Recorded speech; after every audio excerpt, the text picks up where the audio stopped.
Hello friends, we are dealing with the study of epithelial tissue. Epithelial tissue चे दोन प्रकार पडतात. पहिला प्रकार simple epithelial tissue. Epithelial tissue containing single layer of cells, it is known as simple epithelial tissue. We studied the types of simple epithelial tissue. Today we will study about compound epithelial tissue. Epithelial tissue, those are made up of many layers of cells. Epithelial tissue contain many layers of cell, multi-layered tissue. It is also known as compound epithelial tissue. Compound epithelial tissue मध्ये सेल्सच्या अनेक layer असतात. Many layer, multi layer of cell. आणि या compound epithelial टिश्यूचे दोन प्रकार पडतात. पहिला प्रकार आहे स्ट्रॅटिफाईड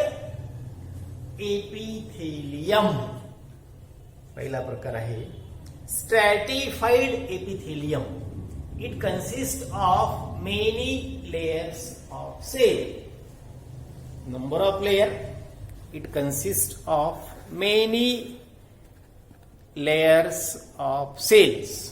Okay, number of layers, they are many, and that compound epithelium containing many layers. Thus stratified epithelium, strata म्हणजे layer, it consists of many layers. Out of these many layers, the first layer is known as stratum germinativum. पहिली layer कोणती असते? stratum germinativum. And this layer rests on basement membrane. Okay, it is the basement membrane, whitish colored structure. It is the basement membrane, and on this basement membrane the first layer, basal layer, lower layer is resting. It is the stratum germinativum. It consists of nucleus, and from this layer stratum germinativum produces many layers, one above the other by division. Stratum germinativum produces many layers of cell, and these layers are present above the stratum germinativum. They are known as intermediate layers. See here, these are the intermediate layers. From this to this, these are the intermediate layers. They are present above the stratum germinativum. They are also nucleated, and the uppermost layer, it is present above the intermediate layer. It is known as cornified layer. The layer is cornified. What is the feature of this layer? In this layer, the cells that are present at the free surface. It is the upper layer. It is the free surface.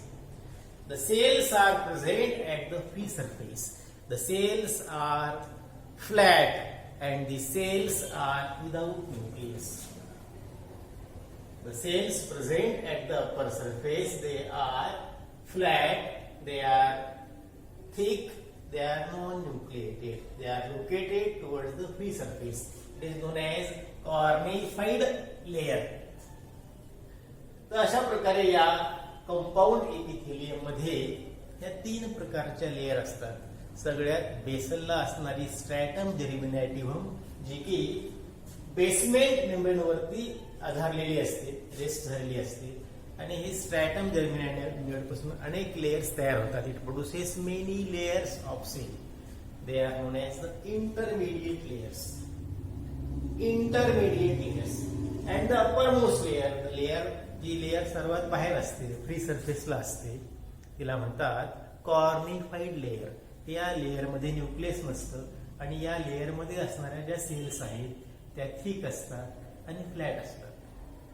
It is about the structure of स्ट्रॅटिफाईड compound epithelium. मग अशा प्रकारच्या ऊती आपल्या बॉडीमध्ये कुठे असतात? Location. तर एक लोकेशन आहे स्किन मध्ये असतात. मग स्किनचा कोणता पार्ट? Epidermis of skin. आता हे सगळ्यात वरती लेयर आहे, मग याच्या खाली अशा इतर लेयर आणि मग सगळ्यात खालची लेयर त्या इपिडर्मिसची, रेस्टिंग ऑन बेसमेंट मेम्ब्रेन. सगळ्यात खालची layer resting on basement membrane आणि त्याच्यावरती मग ह्या लेयर आणि हा एक्सपोज्ड पार्ट किंवा फ्री पार्ट. जसं आपल्या स्किनचा आता हा फ्री पार्ट आहे. It is a free surface. तर एक लोकेशन आहे इपिडर्मिस ऑफ स्किन. दुसरं लोकेशन बक्कल कॅव्हिटी मध्ये, आतून बक्कल कॅव्हिटीत. तिसरं त्याच्या पुढे असणारा पार्ट फॅरिंग्स. चौथं इसॉफेगस, ग्रसणी. त्याच्यानंतर रेक्टम, व्हजायना, दिस आर द, आणि कॉर्निया ऑफ आय, म्हणजे आय मध्ये असलेला cornea. The parts of digestive system including buccal cavity, pharynx, oesophagus, rectum, vagina, the part of human female reproductive system, and dermis, epidermis of skin. These are the locations, occurrence of stratified epithelial tissue. मग या टिश्यूचं काय कार्य आहे? तर कार्य आहे protection. What is function? The function is protection. बघा, skin मध्ये असणारी लेयर प्रोटेक्ट करेल, बक्कल कॅव्हिटी मध्ये असणारी प्रोटेक्ट करेल. म्हणजे अंडरलाईंग टिश्यूला, त्या ऑर्गनला प्रोटेक्ट करणे हे कार्य आहे स्ट्रॅटिफाईड कंपाऊंड एपिथेलियल टिश्यूचं. पुस्तकातली फिगर वेगळी आहे, तिला लेबलिंग वगैरे नाही. ती या ठिकाणी मी पर्यायी फिगर काढलेली आहे, त्याच्यामध्ये तुम्हाला या लेबलिंग दिसते. तर या कंपाऊंड एपिथेलियल टिश्यूचा दुसरा subtype, second subtype of compound epithelial tissue, it is the transitional epithelial tissue. Transitional, transition असा हा शब्द आहे. Structure, it is also many layered. See here, it is the structure of transitional epithelial tissue. These tissue are also many layered. Transitional epithelial tissue are also many layered. It consists of many layer of cell. मग या many layer मध्ये कोणत्या आहेत? तर बघा, ही बेसलला असलेली columnar cell. It consists of many layer of cell and there are different types of cell. The shape are columnar. The shape of cell is polyhedral and oval. These are the three shapes of cell. The cells of transitional epithelial tissue are either columnar, polyhedral or oval. It also consists of many layer of cell. तर या सेलची property काय आहे? The property, the characteristics of transitional epithelial tissue is that it changes its shape. The cells are able to change their shape and structure depending on the degree of stretch. Depending on degree of stretch. Stretch शब्द आहे. STRETCH. STRETCH. Stretch म्हणजे ताण, tension. त्या organ मध्ये असलेल्या टिश्यूवर किती ताण पडतो, how much stretch occurs on those tissue, degree of stretch, त्या स्ट्रेच प्रमाणे या उती ताणल्या जाऊ शकतात. It is known as डिस्टेन्शन.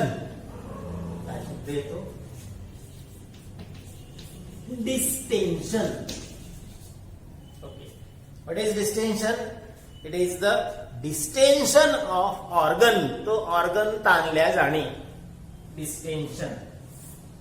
It is the function of transitional epithelial tissue.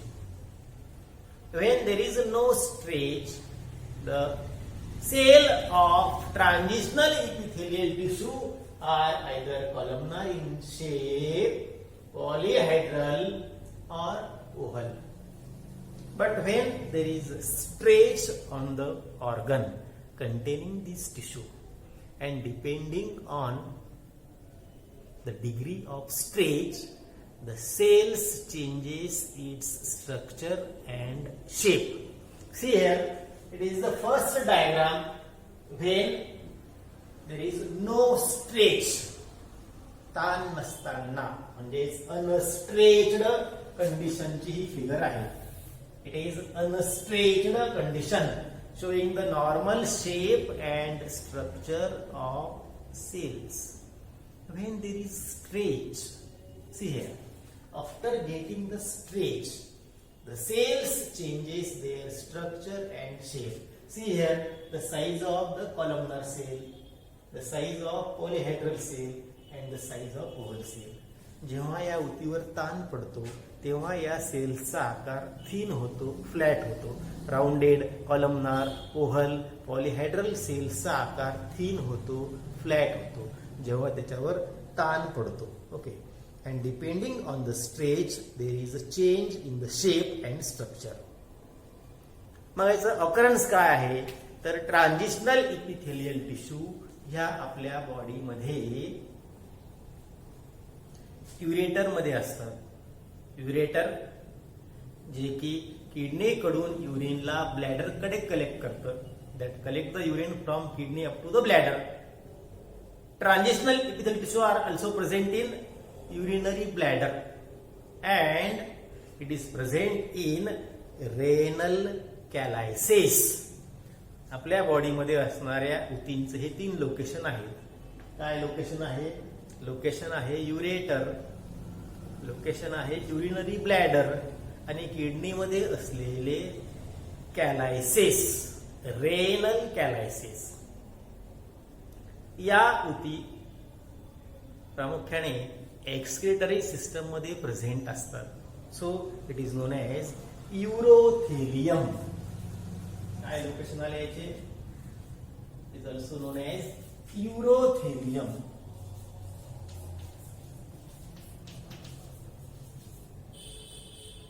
Thallium, epithelium, thelium. Uro म्हणजे excretory system. As the location is ureter, urinary bladder and renal calyces. The transitional epithelium is also known as urothelium. बघा आता human being मध्ये urinary bladder याच्यामध्ये सुमारे 500 ते 1000 ml किंवा जवळपास 1 litre urine जमा होऊ शकतं. त्याला ते स्टोअर करू शकतं.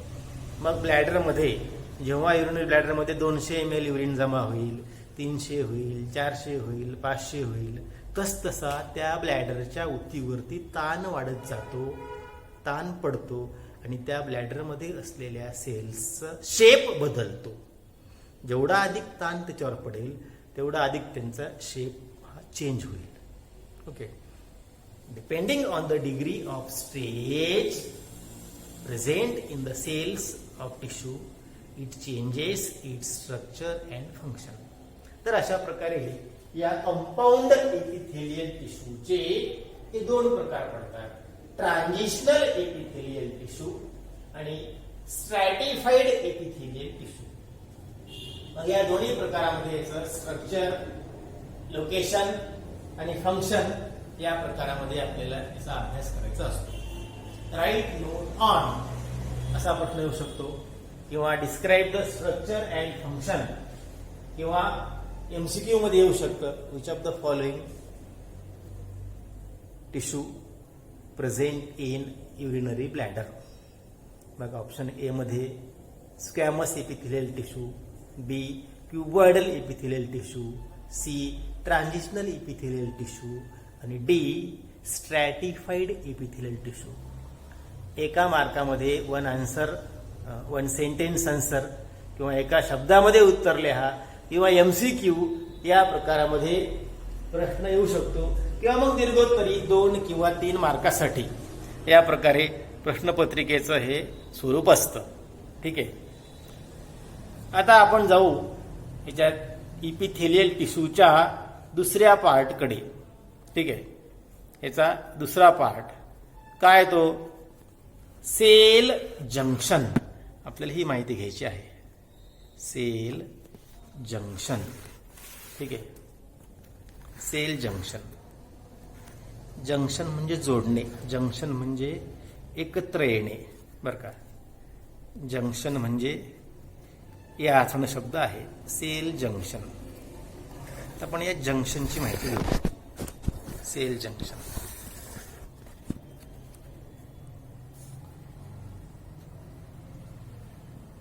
Sale junctions. ठीक आहे. बॉडीमध्ये असणाऱ्या उतीमधल्या सेल्स ह्या एकमेकांना जोडलेल्या असतात. Okay. The cells are connected, the cells are attached to each other and the attachment is in 2 way. Cells ह्या एकमेकांना 2 प्रकारे जोडलेल्या असतात. एक लॅटरली, बघा या ठिकाणी एक सेल दुसऱ्या सेलला या ठिकाणी जोडलेली आहे, लॅटरली. त्याचप्रमाणे या सेल्स जोडलेल्या आहेत एकमेकांना या बेसमेंट मेम्ब्रेनला, म्हणजे basal region and lateral region, या 2 ठिकाणी सर्व सेल्स एकमेकांना जोडलेले असतात. मग काय व्याख्या आहे? The epithelial cells are connected to each other laterally as well as to the basement membrane. These connections are known as cell junctions. याला म्हणतात सेल जंक्शन्स. काय व्याख्या करता येईल?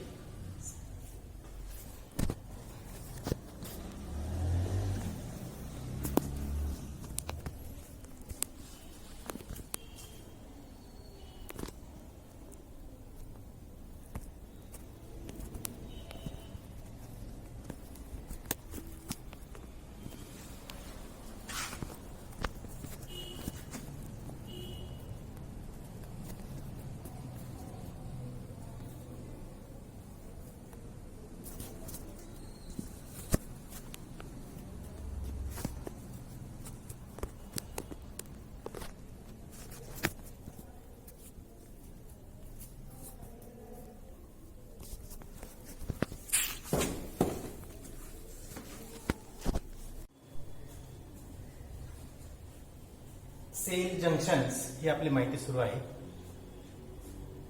Cells of epithelial tissue, they are connected to each other laterally in this region. These are the lateral side. They are connected laterally as well as they are connected to the basement membrane. These structures are known as cell junction, and all the cells in the epithelial tissue, they are held together with the help of intercellular material. In between the 2 cells, there is little intercellular material is present that connect the 2 cells. And in nearly all animal tissue, the cell junction functions as the structural and functional link between its individual cell. To provide the structural and functional link in all animal tissue, it is the function of cell junction. There are 5 types of cell junction. मुळात there are only 3 types of cell junction. त्यापैकी एक tight cell junction, दुसरं gap cell junction आणि तिसरा अडेरन्स sale junction. हे 3 sale जंक्शनचे प्रकार पडतात. आपल्या पुस्तकामध्ये या अडेरन्सचे परत हे 2 प्रकार आलेले आहेत. तर सेल जंक्शनचे हे 5 प्रकार आहेत या ठिकाणी. Tight cell junction, gap cell junction, adherens kind of cell junction, desmosomes and hemidesmosomes. आपण या पहिल्या प्रकारची माहिती घेऊ. Tight cell junction. बघा या ठिकाणी 2 सेल दाखवलेले आहेत. ही इकडे अलीकडे असणारी एक सेल आणि ही दुसरी सेल. दुसऱ्या सेलला मी काय करतो, पूर्णपणे व्हाईट दाखवतो. ही एक सेल आणि ही दुसरी सेल. या 2 सेल मध्ये these two cells are having tight kind of cell junction. या ठिकाणी बघा, हा जो पार्ट आहे, हा पार्ट, हा पार्ट, हा part. These are the 3 regions shown here. They are the example of tight cell junction. ठीक आहे. आता या प्रत्येक जंक्शन मध्ये विविध प्रकारचे प्रोटीन असतात, फायबर असतात, त्यांची नावं आहेत. परंतु एवढी डिटेल माहिती आपल्या अभ्यासक्रमात नाही आणि एवढ्या डिटेल त्या पार्टवरती नेटमध्ये देखील एमसीक्यू येणार नाही. म्हणजे प्रोटीनचे प्रकार कोणते, तिचा आकार वगैरे या प्रकारातली माहिती आहे. तर जे tight cell junction, what is function? The word indicate that these 2 cells are kept very closely. They are placed very nearly. 2 cell अगदी एकमेकाजवळ आहेत, त्याच्यामध्ये काहीच स्पेस नाही. Tight cell junction. हे जंक्शन काय करतात? It provide the cell polarity. ते सेलला हलू देत नाही किंवा सेलची ध्रुवावस्था ते मेंटेन करतात. It maintain the cell polarity as well as it prevent the lateral diffusion of material. एका सेल मधून दुसऱ्या सेलमध्ये किंवा मग 2 सेलमध्ये प्रोटीन आणि आयॉन्स यांचं डिफ्युजन ते होऊ देत नाही. Thus, the function of tight cell junction is to maintain the polarity of cell and to prevent the lateral diffusion of various ions, molecules or proteins. Location.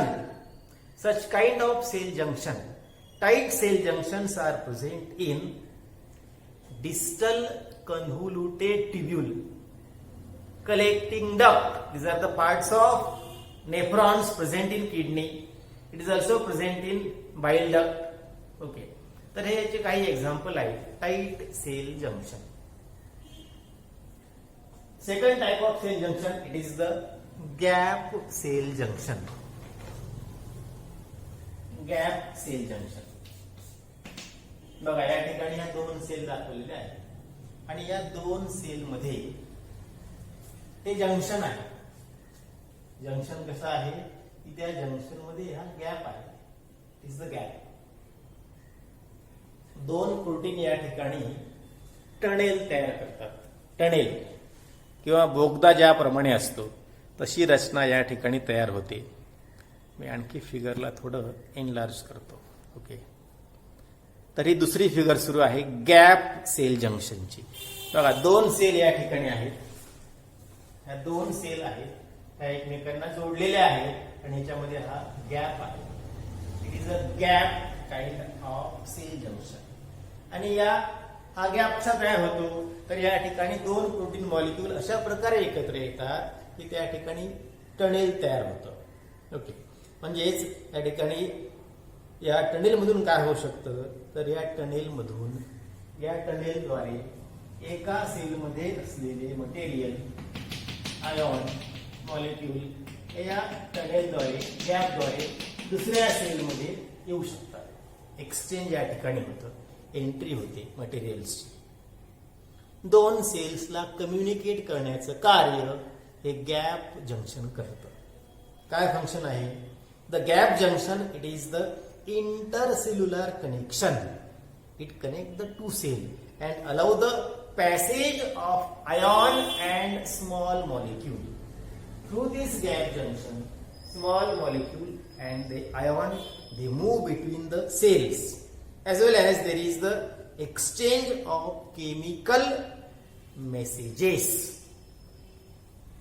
One function is allowing the small type of molecules as well as cell जंक्शनचा तिसरा प्रकार it is the adherens cell junction. To adhere म्हणजे अडकणे, चिकटणे, धरून ठेवणे असा हा शब्द आहे. Adherens cell junction. ठीक आहे.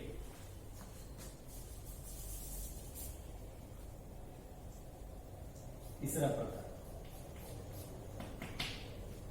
बघा, या दोन सेल एकमेकांना जोडलेल्या आहेत. या ठिकाणी जंक्शन आहे आणि याचा जो प्रकार आहे it is known as the adherens cell junction. It perform cementing to keep the neighbouring cell together. The proteins present in the junction it act as cementing to connect the cells. The function of adherence junction is that the adherence junctions are involved in various signaling pathway. या दोन sale मध्ये घडून येणारे जे pathways आहेत, the function of adherence cell junction is to involve into the various signaling pathway, as well as it also involved in regulating the process of transcription.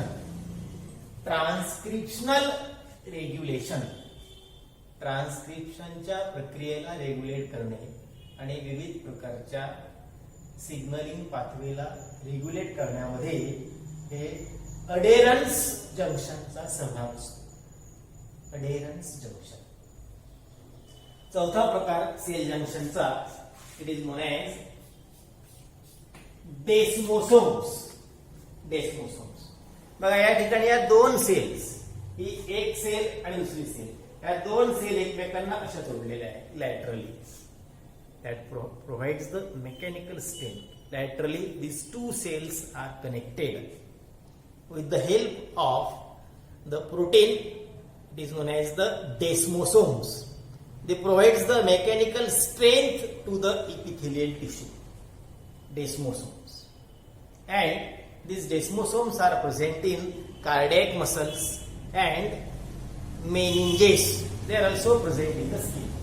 म्हणजे या दोन सेल्सला लॅटरली अटॅच करण्याचं, लॅटरली धरून ठेवण्याचं, अडकून ठेवण्याचं कार्य डेस्मोसोम्स करतात. Desmosomes they are present in cardiac muscles, they are present in skin, they are present in meninges, present around the CNS. आणि पाचवा प्रकार इट इज द हेमिडेस्मोसोम्स. डेस्मोसोम्स प्रमाणेच असतात, परंतु याच्यामध्ये काही प्रोटीन्स नसतात. प्रोटीनची रचना वेगळ्या प्रकारची आहे. आणि हेमिडेस्मोसोम्स हे ही सेल आहे. ठीक आहे. तर काही भाग इथे काढतो. त्या सेलचा जो बेसल पार्ट आहे त्या बेसल पार्टला बेसमेंट मेम्ब्रेनला जोडण्याचं कार्य, या बेसमेंट मेम्ब्रेनला जोडण्याचं कार्य कोण करतं? It is function of hemidesmosomes. तर एक कार्य आहे hemidesmosomes connect the cell to the basement membrane as well as they are involved in the process of maintaining the homeostasis by signaling. To maintain the process of homeostasis by signaling, it is the function of हेमिडेस्मोसोम्स. तर अशा प्रकारे या ठिकाणी आपल्या अभ्यासक्रमामध्ये हे 5 प्रकारचे sale junction दिलेले आहेत. ठीक आहे. ज्यामध्ये tight junction, gap junction, adherens junction, desmosomes आणि हेमिडेस्मोसोम्स. याच्यावरती write note on cell junction, define cell junction किंवा MCQ मध्ये जोड्या लावा, मॅच द पेअर अशा प्रकारचे प्रश्न येऊ शकतात. तर आपण या ठिकाणी पहिल्या एपिथेलियल टिश्यूचा दुसरा सबटाईप, ओके, एपिथेलियल टिश्यू तिचा सबटाईप कंपाऊंड एपिथेलियम टिश्यू, याच्यामध्ये स्ट्रॅटिफाईड एपिथेलियल टिश्यू आणि ट्रान्झिशनल एपिथेलियल टिश्यू या 2 प्रकाराची माहिती दिली. त्याचप्रमाणे सेल जंक्शनची माहिती दिली या ठिकाणी. पण पुढच्या तासिकेमध्ये दुसऱ्या भागाला सुरुवात करतो. या ठिकाणी मी थांबतो.